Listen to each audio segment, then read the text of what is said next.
So now let's add our AddPhoto method logic. And what we need to do here is we need access to our Cloudinary settings, and we also need to create a new instance of Cloudinary so that we can make use of the methods inside Cloudinary that we get from the Cloudinary.net package. And what we'll do, we'll start off by creating a constructor for our photo accessor. And what I'll do is I'll create a private read-only field, and it's going to be of type Cloudinary, and we'll call it _Cloudinary. And what we need to do is bring in using Cloudinary.net, so we've got access to the type Cloudinary. So what we can do is we can get our Cloudinary settings from our config. And in order to access our strongly typed Cloudinary settings, what we need to do is use iOptions, and we can pass this our Cloudinary settings as a type, and we'll call this config, and then we just need to bring in Microsoft Extensions options. And what this allows us to do is get access to our settings inside our user secrets, and they'll be strongly typed. And what we can do, we need to pass a new instance of an account to our Cloudinary instance. So I'll say var acc equals new account, and then we need to pass this our three Cloudinary settings. So the first one will be the cloud name, and we'll say config.value.cloudName.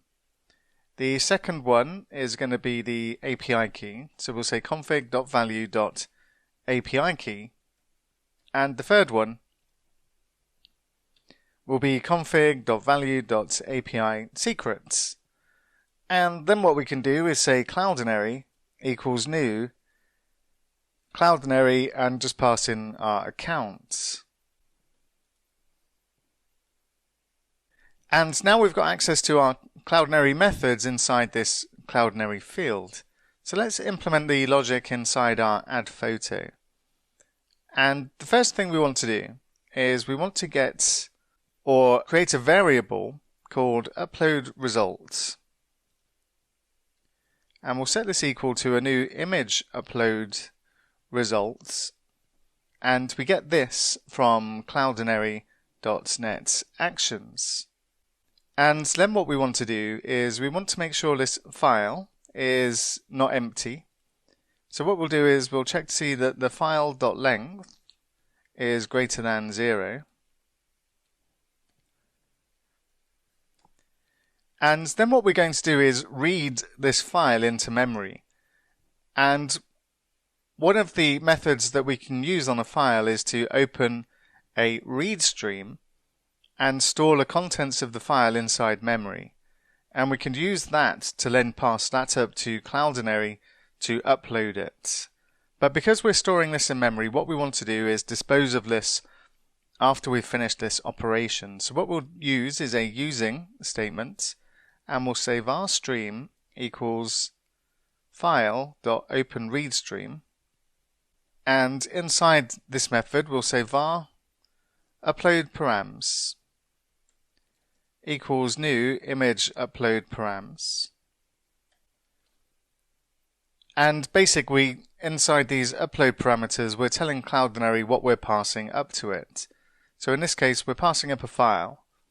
So we'll say new file equals new file description, and then we'll say file.filename, and then we can use the stream as what we're uploading to Cloudinary.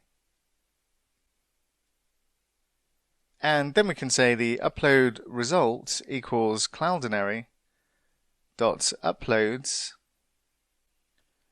and pass in the upload parameters.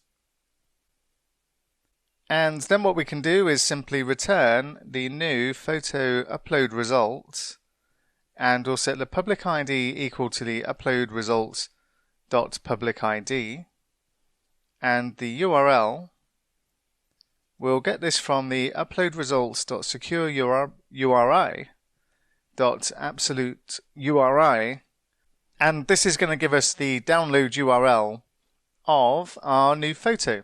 So nice and straightforward, nothing too extravagant going on here. We're just really just creating an instance of an upload result so that we can store the upload result from Cloudinary after this is completed.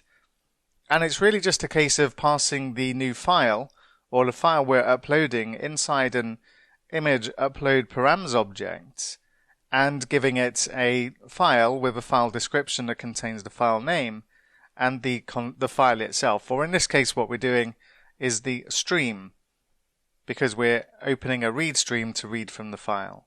So now we've got this in place, what we also need is an entity for our photos. And our photos are going to have a one-to-many relationship with our users. A user can have many photos. So what we'll do is we'll set that up next and create a new migration.